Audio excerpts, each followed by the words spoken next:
ఆర్మూరు పట్టణంలో శ్రీ భాషిత పాఠశాల ఆధ్వర్యంలో పెరికిటి బస్టాండ్ వద్ద మరియు మాడుపల్లి చౌరసా వద్ద చలివేంద్రాన్ని ప్రారంభించారు. శ్రీ భాషిత పాఠశాల ఆధ్వర్యంలో వేసవి తీవ్రతను దృష్టిలో ఉంచుకుని ప్రజలకు త్రాగునీటి సౌకర్యం కల్పించేందుకు ఆర్మూరు మున్సిపాలిటీ పరిధిలో గల పెరికిటి బస్టాండ్ మరియు మాడుపల్లి ఎక్స్ రోడ్ వద్ద చలివేంద్రం ప్రారంభించామని పాఠశాల కరెస్పాండెంట్ పోలపల్లి సుందర్ తెలిపారు. ఈ ప్రారంభోత్సవానికి పెరికిటి గ్రామాభివృద్ధి కమిటీ అధ్యక్షులు రామకృష్ణ, కోశాధికారి పెద్దకాపు రాజేందర్ల చేతుల మీదుగా చలివేంద్రాలను ప్రారంభించారు. పెరికిటి విడిసి అధ్యక్షులు కామన్ రామకృష్ణ మాట్లాడుతూ నీటి ఇబ్బందుల దృష్ట్యా ఇలాంటి చలివేంద్రం ప్రారంభించడం ప్రశంసనీయమని, ఇలాంటి సేవా కార్యక్రమాలు సమాజానికి అందించడం శ్రీ భాషిత పాఠశాల యాజమాన్యం ఆదర్శప్రాయమని ముఖ్య అతిథులు ప్రశంసించారు. శ్రీ భాషిత పాఠశాల కరెస్పాండెంట్ పోలపల్లి సుందర్ మాట్లాడుతూ మనం ఉన్నతంగా గొప్పగా నిలబడడానికి సమాజమే కారణమని, అట్టి సమాజానికి మనం కూడా ఎంతో కొంత సేవ చేయాలనే అభిప్రాయంతో ప్రజల ఆరోగ్యాన్ని మరియు అవసరం దృష్టిలో ఉంచుకొని ఈ చలివేంద్రాలను ప్రారంభించామన్నారు. వేసవి కాలంలో ఎక్కువ డిహైడ్రేషన్ సమస్యతో ముఖ్యంగా పిల్లలు, మహిళలు మరియు వృద్ధులు బాధపడతారు. అందుకే ప్రతి ఒక్కరికి చల్లని పరిశుభ్రమైన త్రాగునీరు అవసరమని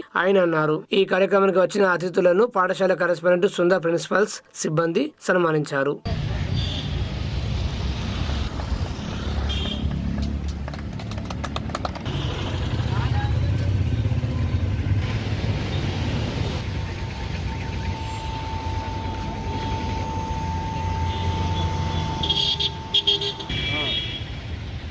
శ్రీ భాషిత ఆధ్వర్యంలో పెరికిటి వీడిసి పెరికిటి విలేజ్ చలివేంద్రం బస్ స్టాండ్ దగ్గర చలివేంద్రము ఏర్పాటు జరిగింది. కావున వాళ్ళకు ధన్యవాదాలు. ఎందుకంటే వాళ్ళ సేవలను మేమందరూ ప్రజలు ఉపయోగించుకోవాలని వీడిసి తరఫున అందరినీ కోరుతున్నాం. శ్రీ భాషిత పాఠశాల ఆధ్వర్యంలో 3వ చలివేంద్రాన్ని పెరికిటి బస్ స్టాండ్లో అందరు ప్రజలకు ఉపయోగకరంగా ఉంటుందని, కన్వీనియంట్గా ఉంటుందని ఈరోజు పెరికిటి కొటార్మూర్ వీడిసి ప్రెసిడెంట్ నా సోదర సమానుడు శ్రీ కామని రామకృష్ణ గారు, అలాగే వాళ్ళ కోశాధికారి శ్రీ రాజేందర్ గారు ఆధ్వర్యంలో వాళ్ళతో ప్రారంభోత్సవం చేయబడింది. ఇట్టి ప్రజాసేవ కొరకై ప్రతి ఒక్కరూ నడుం బిగించాలా.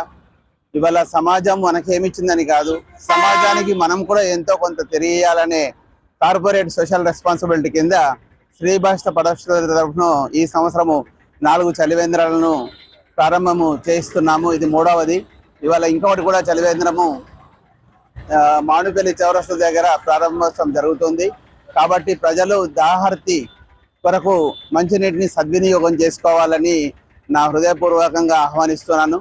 అలాగే ఈ వేసవి మన్ను టెండల్లో ఉష్ణోగ్రతలు మరీ 40 దాటినాయి కాబట్టి ముఖ్యంగా మహిళలు, వృద్ధులు, చిన్నపిల్లలకు డిహైడ్రేషన్ ప్రాబ్లం ఉంటుంది. కాబట్టి ప్రతి ఒక్కరికి నీళ్లు అందుబాటులో ఉండాలా. శుద్ధి నీరు, మంచి త్రాగే శుద్ధి నీరు అందుబాటులో ఉంటే పిల్లలకు అటువంటి బారిన పడకుండా రక్షించబడతారు. కాబట్టి ప్రజలు దీని గురించి అవేర్నెస్ ఇవ్వాలా, మంచినీరుని ఉపయోగించుకోవాలా. తన వంతు బాధ్యతగా ప్రతి ఒక్కరు సమాజంలో ప్రతి ఒక్కరు బాధ్యత మెదగాలని కోరుకుంటున్నాను. ఇక్కడ ఈ కార్యక్రమానికి విచ్చేసిన వీడిసి ప్రెసిడెంట్ మరియు ట్రెజరర్ గారికి, వీడిసి సభ్యులందరికీ పేరు పేరున శ్రీ భాషిత పాఠశాల తరఫు నుంచి ధన్యవాదాలు తెలుపుకుంటున్నాను. జై హింద్, జై భారత్.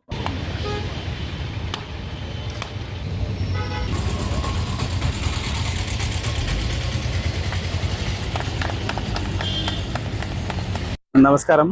ఈరోజు శ్రీ భాషిత పాఠశాల ఆధ్వర్యంలో 4వ చలివేంద్రాన్ని మాడుపల్లి చౌరస్తా రాజా రమేష్ థియేటర్ దగ్గర ప్రారంభోత్సవం జరిగింది.